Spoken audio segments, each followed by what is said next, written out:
Hey everyone, this is group number something with our transgender case study. I'm going to go ahead and let somebody else start off this week since I started off last week. I got it.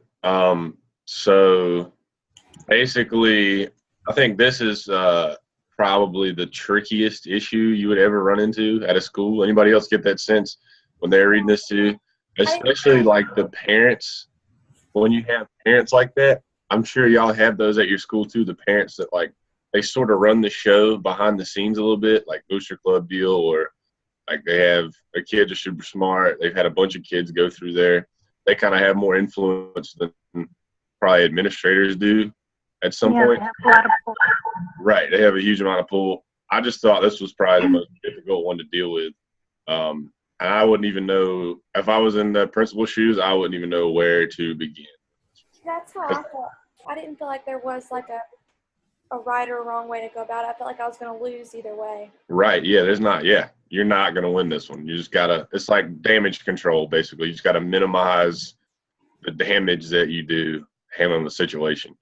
Yeah, but how do you minimize the damage? I mean, you go one route, you do what the parents want, and okay, you solve that problem, but then you open up a whole other can of worms. You go and you try to fix it a different way, and then the parents aren't happy, and then they can cause a whole other bunch of problems. I think the way you have to look at this one is I think the fact that there is no harassment or anything like that that's going on is your thing to kind of base off of. And that makes it a little bit simpler. I think if you haven't, like, I think like the stuff with like transgenders want to use like bathrooms where they associate themselves with or that they identify as, stuff like that, I think can get a little bit more tricky. But you have a girl who is a transgender, person who is female biologically, who has no problem changing in the locker room. It's somebody else who has an issue with her being in there, but that girl has said specifically that it was a platonic relationship, that there was no harassment or, anything sexual going on there. So I think that you can't remove the transgender girl out of there. So I like, that's not even an option there. So I don't know what other options you really have other than to try and offer the other girl either a different place to change so she feels more comfortable, or like they had said, off, going into stalls or something like that. Right. And she said she didn't want to do that. Was it, why should I have to change my routine or whatever? I don't know. There's no way to win this. You know what I mean? Logically, though, like, if you're the one that has a problem with it, I realize that, this is a public locker room, whatever. But if you have a problem with it and no one else is bothering you, like really, really nothing is being done to her, why can't you just go change somewhere else, in the bathroom, whatever? Yeah, I mean, you're with situations like this, like somebody's gonna be pissed off in the end. Like someone's gonna be unhappy. Yeah, for sure. I think just legally, like there was no harassment. There was nothing that would even make it seem like that person had to go somewhere else. There's no other way. And so if she's the one with the problem with it, then that's why she has to change up her routine, because she's the one who has the issue with it. This to me is a case of Say that again? It's like a case of entitlement. Mm-hmm. I think, is it Maddie? Yeah, that's what they called her. She felt entitled to make those changes for the school. Because her parents, I guess they're up in the upper echelon of the parents of the school. So she felt like she should be accommodated. And she was entitled to have them switch the Taylor from the locker room because she felt uncomfortable. But there's no evidence that shows that Taylor did anything wrong. It's just like, I'm entitled. My parents are important in the community. Therefore, you guys should accommodate me and my parents. Did you notice that? I think she contacted the assistant superintendent, and wrote them a letter, and then I think it came back to the principal. Yeah, I noticed that. So Yeah, it also said that usually that's the route she took. She didn't like to go through the school. She liked to go above. Right. Because that's where her contacts were. So the parents felt entitled too, like they didn't go through proper channels. And as far as the girl saying that she openly expressed her feelings toward girls, what does that even mean? You know what I'm saying? What did that mean to Maddie? Did Taylor express her feelings for Maddie? Because I'm quite sure that she wasn't, Taylor wasn't just out there trying to ogle and goo at all the girls. I think that's just Maddie's perception. Right. I think it's got a lot to do with the general not Taylor, Maddie understanding of like the LGBT community. It's just not, if that's not something she's used to being around or comfortable with, she would have an inaccurate idea of that culture, I guess. So. Now, how do you I think the other thing you gotta look at. Go ahead, Arthur. What were you saying? I said, how do you protect both of their 14th Amendment rights, where they're both protected equally? Well, I think that Maddie is protected because they're offering her an alternative. I mean, because the other thing is that there's a chance that there are other lesbian girls in that locker room. Yeah. Probably extremely likely that there are. Yeah, and whether they're out or not, you won't know unless they say something. Right. And so I don't think, are you going to move every single one of them too? Because with this situation, it's just a matter of that she's attracted to girls, and that's the big issue there. Didn't they put up a petition? Either they did or they offered to. Either they did or offered to. To me, that was accommodating Maddie, but she didn't want to concede to that. She wanted more. Yeah, because she doesn't think she should have to change up the routine. Out of the locker room. Yeah, and I think if Taylor wasn't a new student, it'd probably be different too. Like if she had been in the school system since she was younger, like people would be more accustomed to it. Yeah, maybe it wouldn't be an issue at this point, And so she's a new student too. Parents are new to the area. I think that's a big part of it too. Big part of why it's such a big issue. I'd be curious to see what her school did previously, like what her old school had done. Yeah, that would be good. I wish they had some information about that. We had something similar. It wasn't the other girl that had a problem with it. It was like the transgender didn't want to go into their biological locker room. So we actually had to open up a staff bathroom for that student. And so they were actually removed.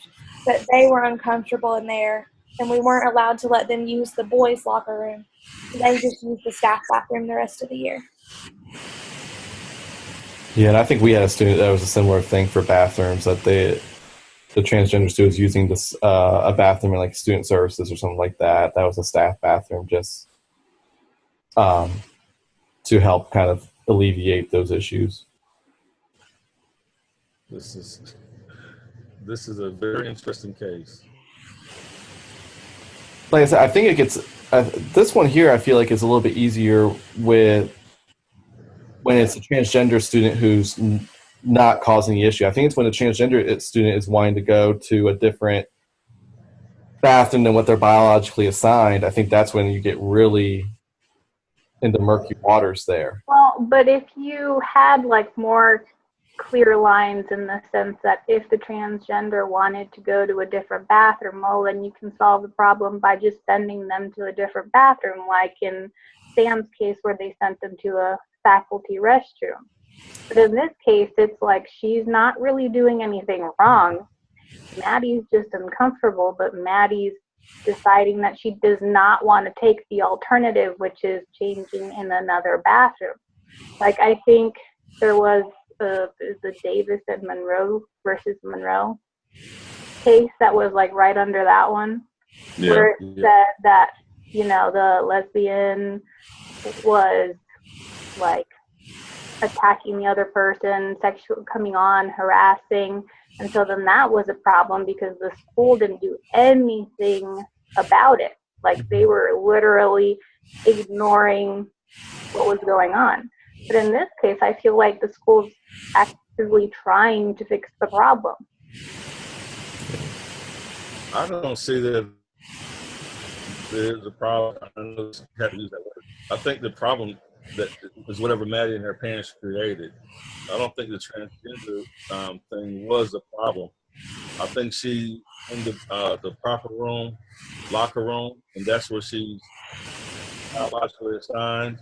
And like David was saying, there's probably other girls in there that are lesbian too that never told anyone. So just because she is out, now has to be treated differently. I don't think that's right. But it happens all the time. Yeah, I'm just so, and I don't know. This kind of maybe going off topic a little bit. I know a lot of times the issues come like when transgender, like with the situation we were just talking about, where like transgenders using a staff bathroom. A lot of times they don't want, because it becomes a separate but equal idea, and you're not supposed to have anything that's separate but equal. Like they should be able to use their own facilities, that they believe they're assigned to. So a lot of times they'll argue that that's not fair. They shouldn't have to use the staff bathroom. They should get to use the bathroom that everyone else uses. And that's where things really get murky, I think. And I don't know what the right answer is to those. Because for some students, like we had a couple students that they changed what they identified as on a weekly basis almost. It seemed like they were still trying to figure that out. At the high school level, they're still trying to figure out exactly what they identify as or who they are.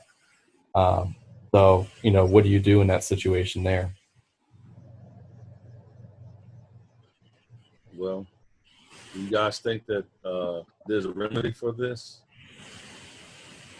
I think Maddie's got to do something different. I mean, that's her. I mean, she has the issue. The girl didn't do anything to her at all. She just has popped up. And it seems to be she's the only person that has the issue. Didn't say anything about anybody else in the school having the issue. I mean, they have to give her another option, I would think. That seems to be the only thing that can be done. If she's not comfortable in there, they got to give her another option, like a bathroom or separate locker room or whatever. Something. I don't know what else could be done to solve that. I think I would put up the petitions. As far as that's as much as I would do in the girls' bathroom. I mean, I guess to me it's the same concept as when you go to the men's restroom or the women's restroom and you have a privacy petition. I would just give a privacy petition where you can't look at the other person, and that's as much as I would do. But Taylor will continue to be able to use the same locker room as the other young ladies. That's how I would handle it. Because if you don't do something, it looks like they have a lot of community support because of who they are, and I think there'll be a lot of backlash. Yeah, I'd also get in touch with the other school and just see I'm sure that they ran into some of that at some point from wherever Taylor had come from.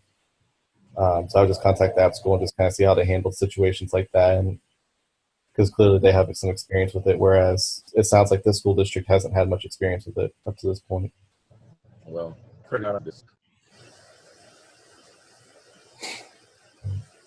Does anybody have anything else they want to add? No, I'm done. All right, well, I'm going to go ahead and stop this thing.